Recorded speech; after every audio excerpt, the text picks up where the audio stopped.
Man, what is happening, my YouTube family? It is your boy B New coming at you on this Tuesday morning as we inch closer to the weekend. Just want to address a few things surrounding the Los Angeles Lakers this morning, because I'm sure you all have been hearing all the trade rumors swirling around the NBA and the association and what's going on as we get closer to the deadline, which is on Thursday. So I don't know if any of you heard about the rumors regarding Montrezl Harrell and the Charlotte Hornets, but to me, I just don't think that's a good move. I don't think it's a good move because if you look at it, Bismack Biyombo is what, 6'9", 6'8"? Montrezl Harrell is 6'7". And they say, well, Montrezl Harrell doesn't have the size. The thing about it is, Montrezl Harrell wasn't brought in to be a center. Montrezl Harrell is a power forward. He shouldn't have to be playing center. And I know Marc Gasol has missed a lot of time due to COVID, but I'm really starting to wonder right now if it's something more concerning than that, because Marc Gasol, that was way before All-Star break. It's been over 14 days, and that was just supposed to be contact tracing. And the Lakers probably just been quiet as kept and has let Marc Gasol know, hey, we are no longer going to use your services. So whether it be trade line or a buyout, we're going to buy you out to get rid of this salary cap, unless maybe it could just it's just speculation on my behalf. So, I don't know, but I'm just starting to wonder. It has been a lot of games. They still keep saying he'll be back soon. And I know a lot of you out there would be happy if that indeed was the case. I would say retain Marc's services at least to the end of the year, because you need depth at that center position, even after you pick up Andre Drummond. Because, breaking news right here, Andre Drummond has been seen in L.A. Andre Drummond has been seen in L.A. the past, yesterday. I think he's been there for 2 days. Actually, he was seen in a couple of places out in L.A., so that's being reported by a pretty reliable source. I think it was either Windhorst or Woj. One of them reported that Drummond has been seen in L.A. the past couple of days. And not only has he been seen in L.A., he's liked all of the Lakers posts the past few days on social media, whether it be Facebook or whether it be Twitter or Instagram. He's been seen liking a lot of the Lakers posts. And with that being said, you want to talk about cryptic. And speaking of Twitter and speaking of posts, when Montrezl Harrell name got mentioned in the trade rumor, basically they're saying they're going to trade Montrezl Harrell for Rozier and Bismack Biyombo. And the thing is, like I said before, why are you trading a player like Montrezl, who's going to give you heart and going to give you everything he got and leave it out on the floor, and was just now finding a great groove with LeBron James on a lot of these pick and roll plays, and is great coming off the bench in the role that he's playing, just because you need size. And when you're talking about an inch more in size, I just don't really see that. And Bismack, he's active on the glass, but he's nowhere near going to give you the offensive output of a Montrezl Harrell. And Montrezl Harrell, man, he is a beast on the board, because even though he's smaller in size, Dennis Rodman wasn't the tallest, but Dennis Rodman gave you heart. Dennis Rodman was not the tallest. I want to say Dennis Rodman was only 6'8" or 6'9", but Dennis Rodman gave you rebounding. He gave you what you needed on the glass. And I know Montrezl, that's not his biggest strength in rebounding. And basically, he gets his boards, but what the Lakers really need is a rim protector. And that's definitely not what Montrezl Harrell is. But Biyombo is more of a rim protector type player, because he's going to stand tall in there, and anybody who comes in, and even if he comes over from help from the weak side, then he's bound to get a block. But I really don't like the move, and I really don't see it happening. And actually, I don't know how it would have leaked out like that. So I don't think anybody in the Charlotte Hornets organization, maybe they leaked it out on purpose just to cause some dismay within the Lakers organization to had trade rumors swirling around, because oftentimes when that happened, then players like Montrezl like I said, he tweeted out the eyeball emoji because he's like, hold on, what's going on? What's going on? Who, me? So he's like, especially Jenny Buss just called this man family not too long ago, and said, hey, you are like family to us, especially, with the things he was going through with the loss of his grandmother last year and the loss of his mother. So he had tweeted out some things a couple of weeks ago just saying, I can't take it, I want to give up. Sometimes you want to quit.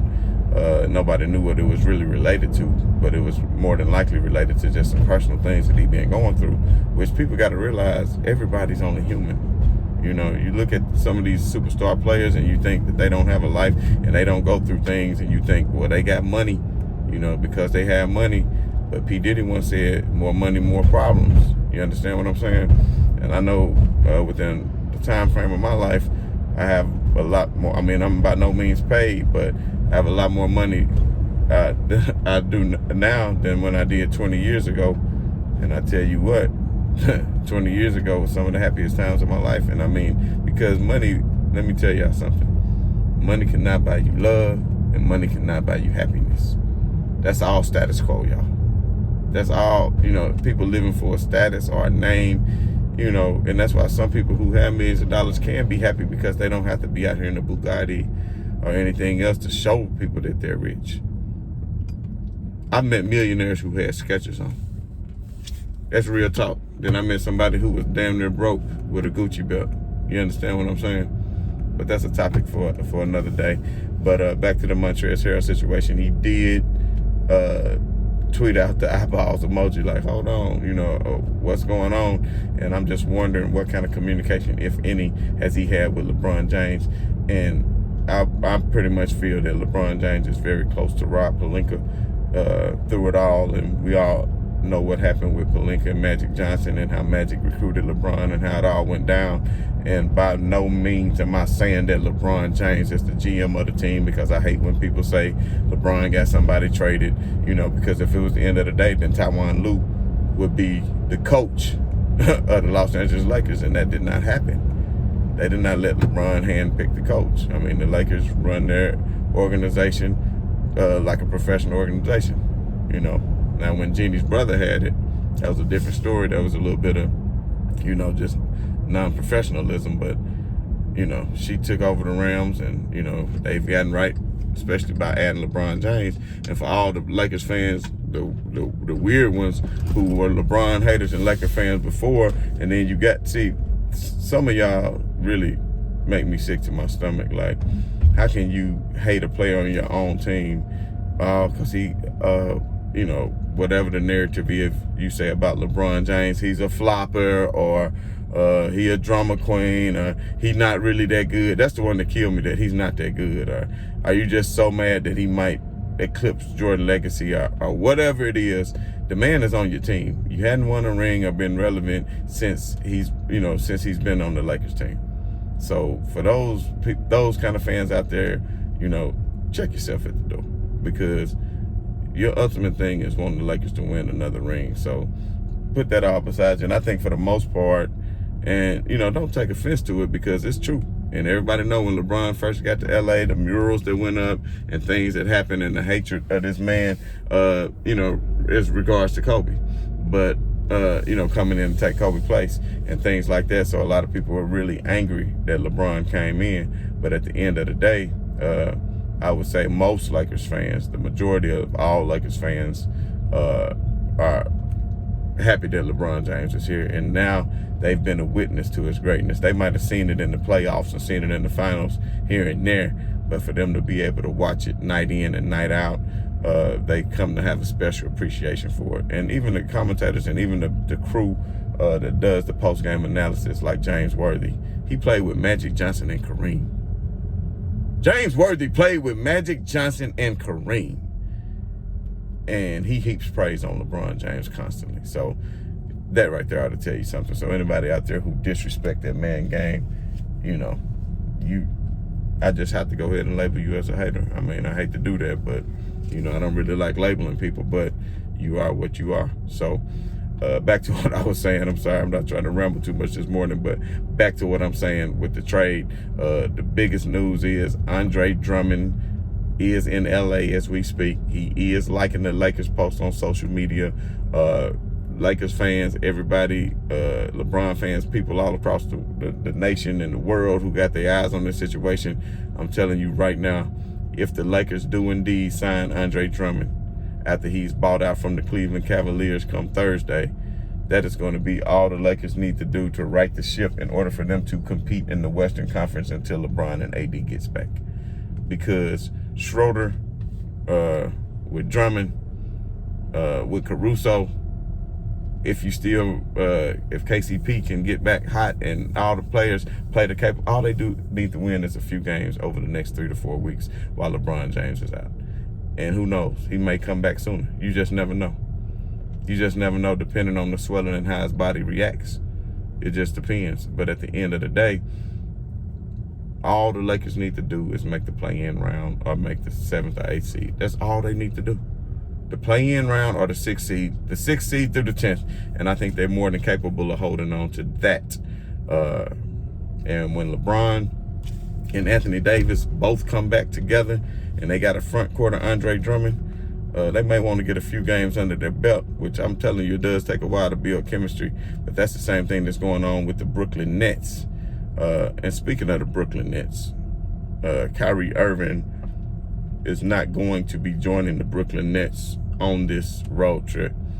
And they say it's due to family matters. So who am I to come in between family matter? Because, hey, you got to put your family first, because if nobody else is going to be there for you, your family is going to be there for you. In most cases. Now, sometimes, I've seen where family just wasn't, where family just wasn't there for people, and all families aren't the same. But 9 times out of 10, you're going to be able to depend on your family more than you're going to be able to depend on your friends or your so-called friends or your acquaintances. So, but anyway, the thing about this is Montrezl Harrell is not going anywhere.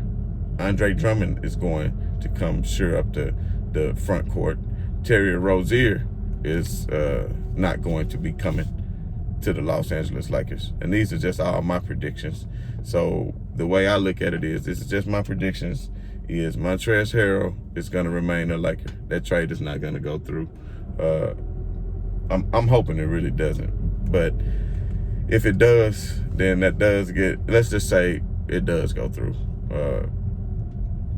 Then Terry Rozier, that is the type player that the Lakers need, a player that's capable of creating his own shot, a player that's capable of playing defense on the other end, a player that's capable of getting others involved, and somebody that's capable of knocking down three-pointers. And that's something that the Lakers have been missing.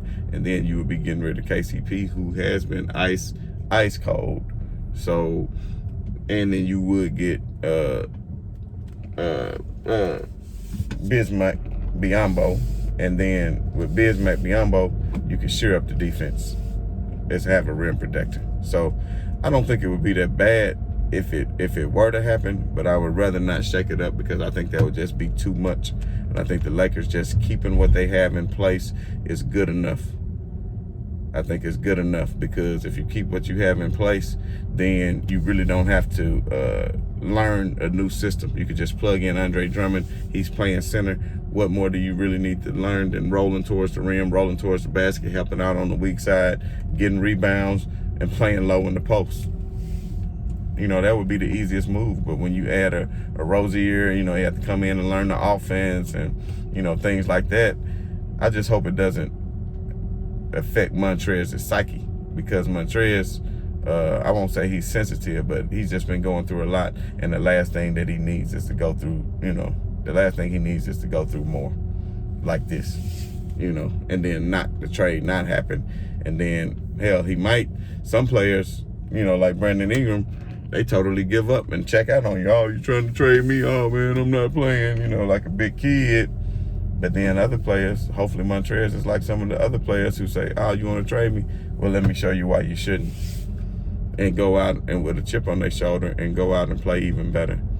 But anyway, back to what I was saying about Kyrie Irving and the family issues. I kind of got thrown off there. So Kyrie it's not going to be with the team this week. And if it is family matters, then that is what it is. But if it's not, what I've seen to notice, there is a pattern. And the pattern is whenever there's big games on the road in the Western Conference, either KD or Kyrie or somebody's missing, and they're going to put the load on James Harden's shoulders. And the thing is, Kyrie played with against Orlando the other night with James Harden, and they took the L.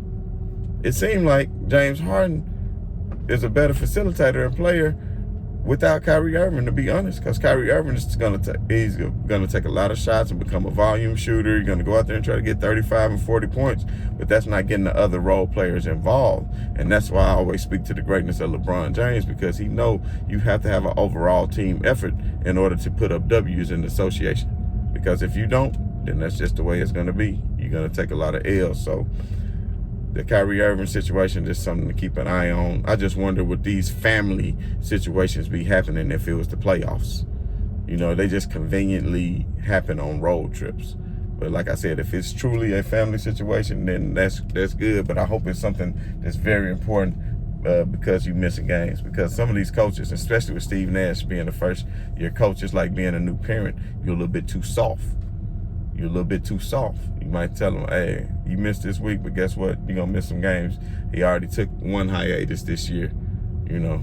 And, you know, if he's having mental issues, then that's different. I understand people, you know, have to take care of their mental psyche. So I'm not going to come down too hard on Kyrie Irving, but it just makes me really wonder. So put in the comments below what you think Brooklyn record going to be this week when they go to take on the Portland Trail Blazers and Utah Jazz. And I cannot remember the other team that was on the road, but if you can, put that in the comments below too, but I have to go look it up.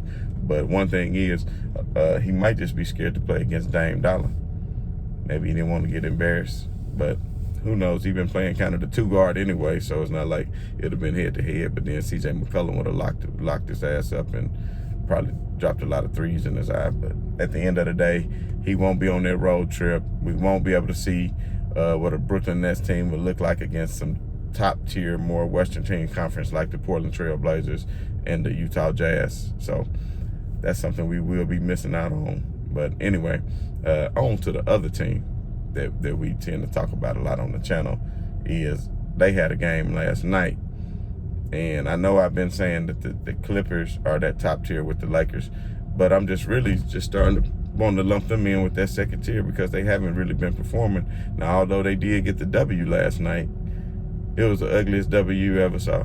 And I don't know what the Atlanta Hawks were doing in the second half because the Clippers really were losing by 22 in the third quarter, which this would have been good for the Lakers. So I'm watching the game and I'm thinking, okay, the Clippers going to take a loss, which that's even better for the Lakers so they can stay in the number 3 spot. And I'm looking at the standings while I'm watching the game.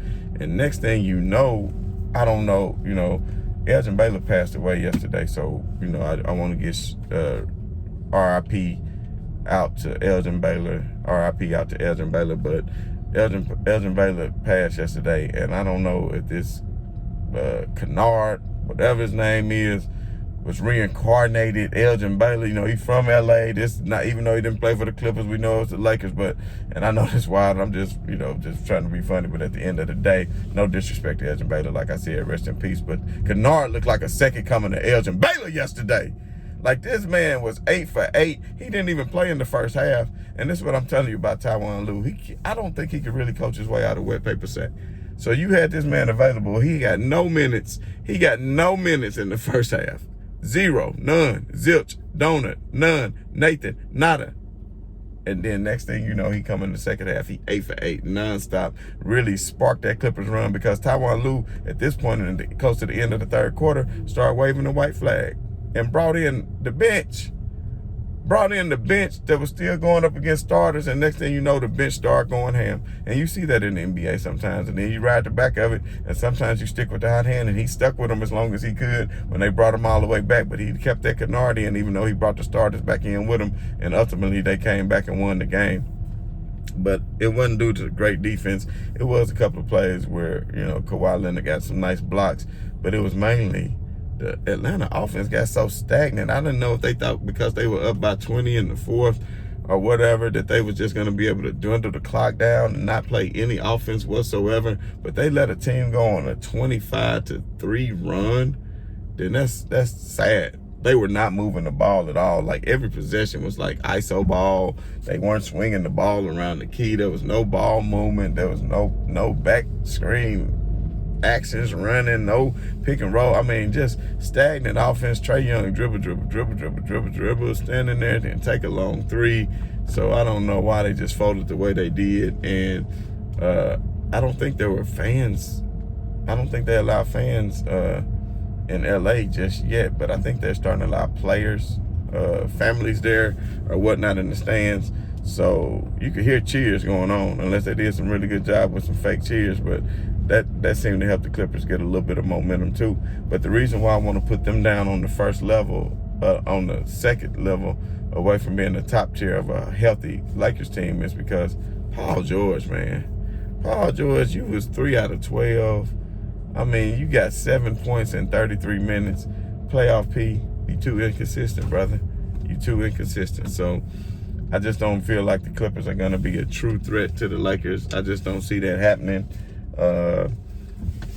I might not even see them getting past the first or second round. People got to realize the Los Angeles Clippers have never even gone to the Western Conference Finals. Then they was up 3-1 on Denver last week and had a chance to go to the Western Conference Finals and did not do so. So that really makes me wonder. But anyway, I know I rambled a lot this morning. I'm sorry, but I just had a lot on my mind. Sometimes I got to do that. But anyway, thanks for the love, the support, and the subscribers. So like, share, subscribe. Y'all know the rest. But as always, this is your boy B New. I'm screaming right on to the real, and much love to the haters. I'm out.